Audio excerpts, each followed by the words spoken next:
नमस्कार। एकता शान्ति र संस्कारको संवाहक कालिका एचडीमा तपाईलाई स्वागत छ। म सुनिल पराजुली। कालिका समाचार सुरु गरौं प्रमुख समाचारका शीर्षकहरूबाट। कालिका समाचारको साथमा Vijay steel, one to roll, Vijay cement, तपाईको सपनाको मजबुत निर्माण।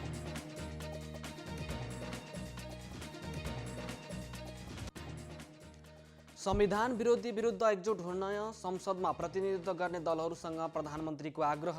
राजसंस्था माग गर्दै भएको आन्दोलनमा आफ्नो नैतिक समर्थन रहेको राप्रपाको ठहर। नेपाल र चीनद्वारा संयुक्त रूपमा विश्वको सर्वोच्च शिखर सगरमाथाको उचाइ सार्वजनिक उचाइ 86 सेन्टिमिटर बढ्यो। बेलायतमा आजबाट सबैभन्दा ठुलो कोरोना विरुद्धको खोप अभियान सुरु। 90 वर्षीय महिलाले लगाइन् पहिलो खोप। र फुटबल एकाडेमी स्थापना गर्न एन्फा र एफिएफ बीच सम्झौता।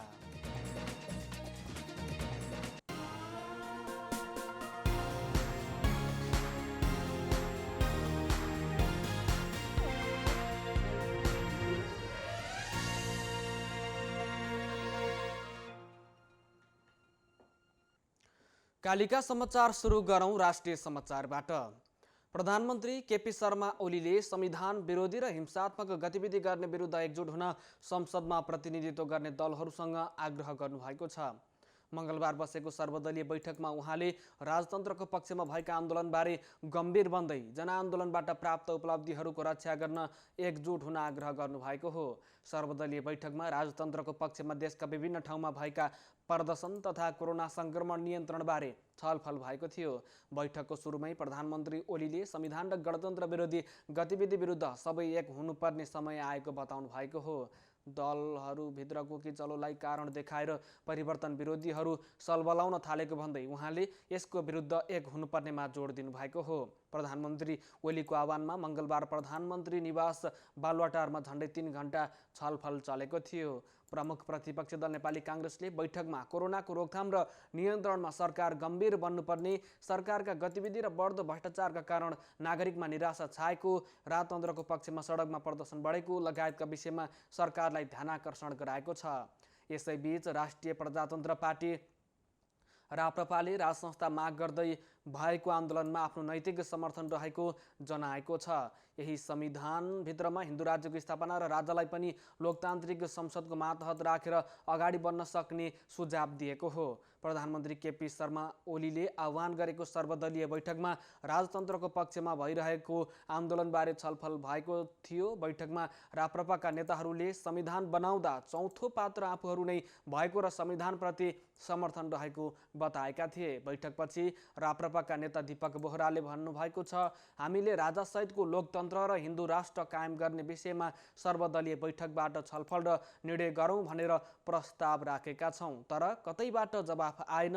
बैठकमा कतिपयले राजावादीहरूको आन्दोलनबारे फरक धारणा आएको थियो। राप्रपा नेता बोहराले भन्नुभएको छ, यो आन्दोलनबारे चासो सबै पार्टीको थियो, तर हामीले दिएको विकल्पबारे प्रधानमन्त्रीज्यू र अरू दलको पनि रेस्पोन्स आएन। सर्वदलीय बैठकमा राप्रपा नेताहरूले कोभिड नियन्त्रणमा सरकार असफल भएको बताउनु भएको छ। साथै कोभिड भ्याक्सिन निशुल्क उपलब्ध गराउन समेत सुझाव दिनुभएको छ। बैठकमा राप्रपाका तर्फबाट पूर्व मन्त्री विक्रम पाण्डे, दीपक बोहरा लगायतका नेताहरू सहभागी हुनुहुन्थ्यो। प्रधानमन्त्री केपी शर्मा ओलीले अवरुद्ध दक्षिण एसियाली क्षेत्रीय सहयोग संगठन सार्क प्रक्रियालाई ताजा गति दिनको लागि शिखर सम्मेलन शीघ्र गर्नुपर्नेमा जोड दिनुभएको छ। 36औं सार्क चार्टर डेको उपलक्ष्यमा भएको एक शुभकामनामा प्रधानमन्त्री ओलीले स्थापनाको 36 वर्षमा सार्कले साझा फोरमको रूपमा धेरै ठोस प्रगतिहरू गरेको र साझा समझदारी र सहकार्यलाई प्रवर्धन गरेको समेत बताउनु भएको छ। ओलीले भन्नुभएको छ, शिखर सम्मेलन जति सक्दो चाँडो आयोजना गरेर अवरुद्ध सार्क प्रक्रियालाई ताजा गति दिँदा जनतामा आशा जगाउन र अगाडि बढ्ने आधार तयार पार्न सकिन्छ।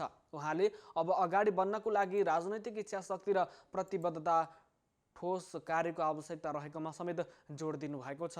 सन् 2014मा सार्क सम्मेलन भए यता सार्कको कुनै पनि सम्मेलन हुन सकेको छैन। सन् 2016को नोभेम्बरमा आयोजना गरिएको सम्मेलन अन्तिम समयमा आएर स्थगित भएको थियो। त्यस यता सार्क सम्मेलन गर्न भारतले कुनै पनि चासो दिएको छैन। भारत सहमत हुन नमानेका कारण नै सम्मेलन मात्र होइन, सार्क नै अनिश्चित बनेको छ। विश्वको सर्वोच्च शिखर सगरमाथाको उचाइ 86 सेन्टिमिटर बढेको छ। सगरमाथाको नयाँ उचाइ नेपाल र चीनले एकैपटक मङ्गलबार सार्वजनिक गरेको हो। अब सगरमाथाको उचाइ 8848.86 मिटर पुगेको नापी विभागमा आयोजित पत्रकार सम्मेलनमा परराष्ट्र मन्त्री प्रदीप कुमार गेवालीले घोषणा गर्नुभयो। उचाइ मापन भने नेपाल र चीनले छुट्टा छुट्टै गरेको थियो। फिल्ड सर्वेक्षणबाट प्राप्त तथ्याङ्क नापी विभागले प्रशोधन गरेको हो। चीनका समकक्षी प्राविधिक तथा निर्देशक समिति तहमा छलफल गरेको विभागले जनाएको छ। 10 मक्सिरमा बसेको मन्त्री परिषद बैठकले भूमि व्यवस्था, सहकारी तथा गरिबी निवारण मन्त्रालयलाई उचाइ सार्वजनिक गर्न स्वीकृति दिएको थियो। चीनसँग समन्वय भने परराष्ट्र मन्त्रालयले गरेको हो। यस अघिको उचाइ 8848 मिटर सन् 1954 सर्वे अफ इन्डियाले नापेको हो। सगरमाथाको उचाइबारे विवाद देखिएपछि सन् 2010मा नेपाल र चीनबीच 8848 मिटरलाई नै मान्यता दिने साझा धारणा बनेको हो। सगरमाथाको उचाइ नेपाल र चीनमा एकै साथ उद्घाटन हुने सहमति 2019को अक्टोबरमा भएको थियो। भौतिक पूर्वाधार तथा यातायात मन्त्री वसन्त कुमार नेवाङले स्वयम्भू क्षेत्रलाई संरक्षण गरी चक्रपथ सडक विस्तार कार्यलाई अगाडि बढाइने बताउनु भएको छ। स्वयम्भू विश्व सम्पदा क्षेत्र बचाऊ अभियानका अभियन्ताहरूसँग मङ्गलबार भेट गरी स्वयम्भू क्षेत्रलाई जोगाएर नै सडक विस्तारको कार्य गरिने बताउनु भएको हो। उहाँले सडक निर्माणको मापदण्ड, विश्व सम्पदा सूचीको प्रावधान र पुरातत्व विभागले गर्न सक्ने क्षेत्रभित्र रहेर सडक विस्तारलाई अगाडि बढाइने बताउनु भएको हो। हजार बुद्ध सहित बोधि चैत्यको संरक्षण गर्नुपर्छ भन्ने कुरामा सरकार दृढ रहेको पनि मन्त्री नेमाङले स्पष्ट पार्नुभयो। भत्काउने भन्दा बनाउने ढङ्गले सकारात्मक रूपमा शान्तिपूर्ण तरिकाले समस्याको निराकरण गर्ने पक्षमा सरकार रहेको पनि उहाँले बताउनुभयो। प्राविधिक दृष्टिकोणबाट हेरेर सकेसम्म सबै संरचनाहरूलाई जोगाउने गरी अगाडि बढ्ने कुरामा विश्वस्त हुन उहाँले आग्रह गर्नुभएको छ। छलफलमा स्वयम्भू विश्व सम्पदा क्षेत्र बचाऊ अभियानका संयोजक नोर्बु शेर्पाले अहिले डिजाइन गरिएको सडक विस्तार आयोजना अनुसार स्वयम्भूको महत्त्वपूर्ण भाग बौद्ध कला सहित निर्मित पर्खाल र 75 फिट अग्लो 1000 बुद्ध सहितको बोधि चैत्य रहेको क्षेत्र भत्काइनुपर्ने भएकोले विरोध गरिएको बताउनुभयो। यसबाट स्वयम्भू क्षेत्र विश्व सम्पदाको सूचीबाट समेत हट्ने जोखिम हुने भएकोले त्यसको संरक्षण गर्न मन्त्री नेमाङ समक्ष आह्वान गरिएको बताउनुभयो। सरकारले चक्रपथ विस्तारको दोस्रो अभियान अन्तर्गत कलङ्कीदेखि महाराजगञ्ज हुँदै धोबी खोलासम्मको सडक क्षेत्र विस्तार गर्दैछ। चक्रपथ विस्तार गर्दा स्वयम्भूको पछाडिपट्टि रहेको 1000 बुद्ध सहितको बोधि चैत्य हटाइनुपर्ने भएपछि काठमाडौँ महानगरपालिकाले त्यसको प्रक्रिया समेत अगाडि बढाइसकेको छ। त्यसैले स्वयम्भू क्षेत्रका सरकारवालाहरूले मन्त्री नेमाङलाई भेटी सो क्षेत्रलाई जोगाई सडक निर्माण गर्नुपर्नेमा जोड दिएका छन्। सङ्घीय संसद सचिवालयले सङ्घीय संसद सेवा दिवसको अवसरमा विभिन्न कार्यक्रम आयोजना गरेको छ। सङ्घीय संसद सचिवालय सङ्घीय संसद सेवा दिवस मूल समारोह समितिले विभिन्न कार्यक्रम आयोजना गरी 14औं सङ्घीय संसद सेवा दिवस 2077 मनाउन लागेको हो। 2058 मक्सिर 28 गते संसद सेवालाई निजामती सेवाबाट अलग गरी संसद सेवा ऐन जारी भएको दिनको अवसर पारेर 2063 मक्सिर 28 गतेदेखि संसद सेवा दिवस मनाउँदै आइएको छ। 58 देखि 63 को बीचमा संसद नै नरहेको कारण संसद सेवा दिवस मनाइएको थिएन। मङ्गलबार आयोजना गरिएको रक्तदान कार्यक्रमको शुभारम्भ गर्दै सभामुख अग्निप्रसाद सापकोटाले कोभिडको परिस्थितिमा रक्तदानको विशेष महत्त्व भएको बताउनु भएको छ। अस्पतालहरूमा रगतको अभाव भएको समाचार भइरहेको अवस्थामा सङ्घीय संसद सचिवालयले गरेको रक्तदानले सहजता पुर्याउने विश्वास व्यक्त गर्नुभयो। संसद दिवसको दिन मक्सिर 28 गते विशेष कार्यक्रम आयोजना हुने सङ्घीय संसद सचिवालयले बताएको छ। सङ्घीय संसद अन्तर्गतका दुवै सदनमा 16वटा विषयगत समिति रहेका छन्। संसद सेवाभित्रका कर्मचारीहरूले संसद बैठक चलाउने, समितिका बैठकहरू सञ्चालन गर्ने र आर्थिक प्रशासनिक कामहरू गर्दै आएका छन्। नेपालमा कोरोना भाइरस कोभिड-19 का संक्रमितको संख्या 2,43,377 पुगेको छ। मङ्गलबार थप 1,382 जनामा संक्रमण पुष्टि भएको स्वास्थ्य तथा जनसङ्ख्या मन्त्रालयले जनाएको छ। त्यस्तै गएको 24 घण्टामा 1,621 जना निको भएर फर्किएसँगै डिस्चार्ज हुनेको संख्या 2,29,054 पुगेको छ। अब नेपालमा 12,686 जना सक्रिय संक्रमित आइसोलेसनमा रहेका छन्। यस्तै 523 जना क्वारेन्टिनमा रहेको मन्त्रालयले जनाएको छ। 24 घण्टामा थप 23 जना संक्रमितको ज्यान गएसँगै कोरोनाबाट ज्यान गुमाउनेको संख्या 1,637 पुगेको छ। इजरायलले आगामी महिनादेखि नेपालबाट केयर गिभर हेरचाह कामदार लैजाने प्रक्रिया सुरु गर्ने भएको छ। नेपालको लागि इजरायली राजदूत हनान गोडरले आगामी महिनादेखि केयर गिभरको लागि कामदार लैजाने प्रक्रिया सुरु गर्ने बताउनु भएको हो। मङ्गलबार राजदूत गोडरले यस्तो बताउनु भएको हो। नेपालबाट इजरायलको नर्सिङ क्षेत्र, अस्पताल, नर्सिङ होम, दिवा सेवा केन्द्र लगायतमा नेपाली केयर गिभर लैजाने सम्बन्धमा गत असोजमा सम्झौता भइसकेको छ। सम्झौता पत्रमा असोज 14 गते इजरायलको लागि नेपाली राजदूत अञ्जना साखे र इजरायली परराष्ट्र मन्त्री गाबी अस्केनाजी बीच श्रम सम्झौता भएको थियो। सोही सम्झौतालाई कार्यान्वयन गर्दै आगामी महिनादेखि कामदार छनौटको प्रक्रिया सुरु गरिने राजदूत गोडरले बताउनु भएको छ। सम्झौता कार्यान्वयनमा आएपछि नेपालबाट धेरै सङ्ख्यामा कामदारहरू जान सक्ने पनि राजदूत गोडरले बताउनु भएको छ। सम्झौता अनुसार सरकारी तवरबाट नेपाली श्रमिक कामको लागि इजरायल जानेछन्। यस्तै नेपाली श्रमिकले इजरायली नागरिक सरहको सेवा सुविधा र संरक्षण समेत पाउनेछन्। एकता, शान्ति र संस्कारको संवाहक कालिका एचडीमा प्रसारित कालिका समाचारमा पालो भएको छ विज्ञापनको। तर त्यसभन्दा अगाडि प्रमुख समाचारका शीर्षकहरू। कालिका समाचारको साथमा Vijay steel, one two role, Vijay cement, तपाईको सपनाको मजबुत निर्माण।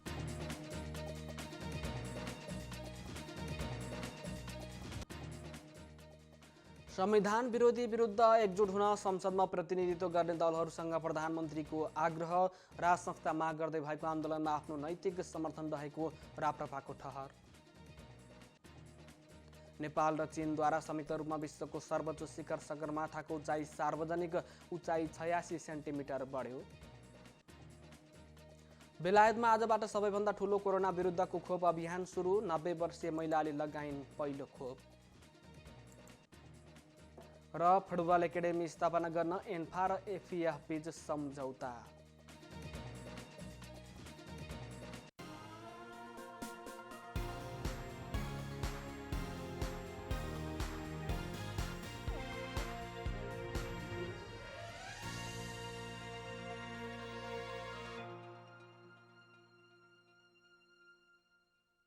पूर्ण स्वचालित मसिनमा उच्च स्तरीय ब्लेड प्रयोग गरी उत्पादन भएको नेपालको पहिलो टेगुङ जर्मनी प्रविधिद्वारा उत्पादित विजय स्टिल सम्पूर्ण रूपमा ल्याब परीक्षणपछि उत्पादन हुने अत्यधिक भूकम्प प्रतिरोधक, वर्षौंसम्म टिक्ने, खिया प्रतिरोधक, उच्च शक्ति, उत्कृष्ट वजन अनि उच्च लचकता, अग्नि प्रतिरोधक, रिब्समा अतिरिक्त मोटाई, उच्च वेल्डिङ क्षमता अनि उच्च इलोङ्गेसन, एक नासको तौल, लम्बाइ अनुपात। अब आफ्नो निर्माणलाई दिनुहोस् विजय स्टिलको शक्ति।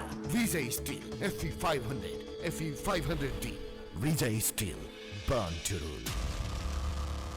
हाँस्दै खेल्दै सानो सानो खुसीमा भुल्दै हुर्किँदैछ नेपाल चोको फनमा रमाउँदै नयाँ साथी बनाउँदै रिसाकोलाई मनाउँदै हुर्किँदैछ नेपाल चोको फनमा रमाउँदै। नेपालको सर्वाधिक लोकप्रिय चोकलेटी wafer choco fun. Choco choco choco choco choco fun.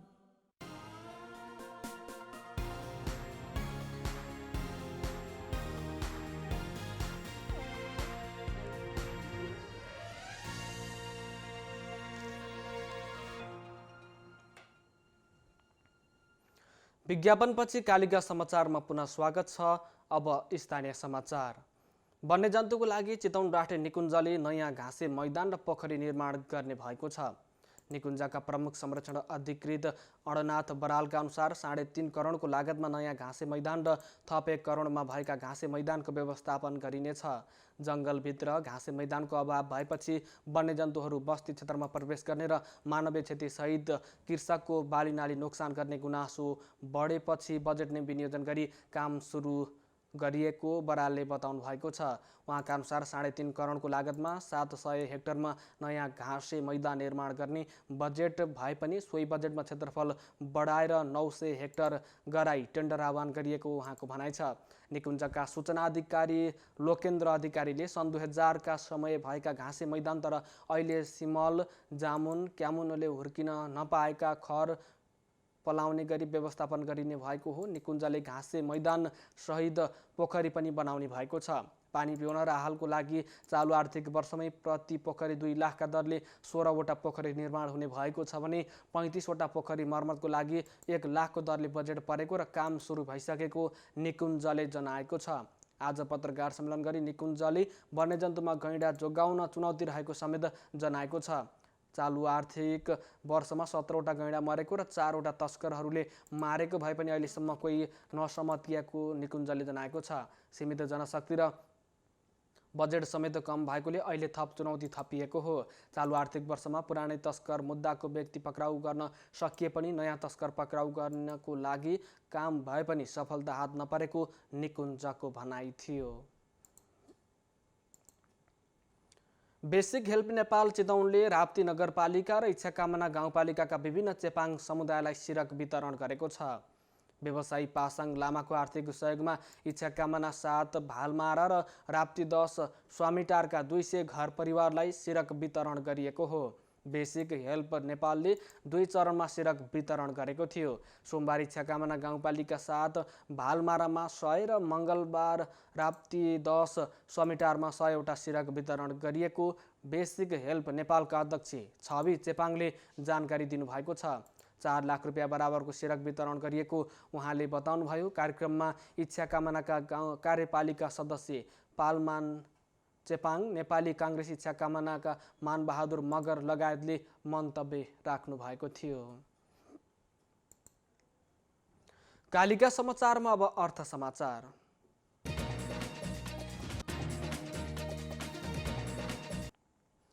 Share बजार परिसूचक नेप्से मङ्गलबार 9 अङ्क भन्दा धेरैले घटेको छ। जलविद्युत र म्युचुअल फन्ड बाहेक सबै समूहको शेयर ओह्रालो लागेपछि नेप्से 9.04 अङ्कले घटेर 19.95 बिन्दुमा झरेको छ। मङ्गलबार निर्जीवन बिमा समूहको शेयर 131 अङ्कले, जीवन बिमा समूहको शेयर 120 अङ्कले, विकास बैङ्कको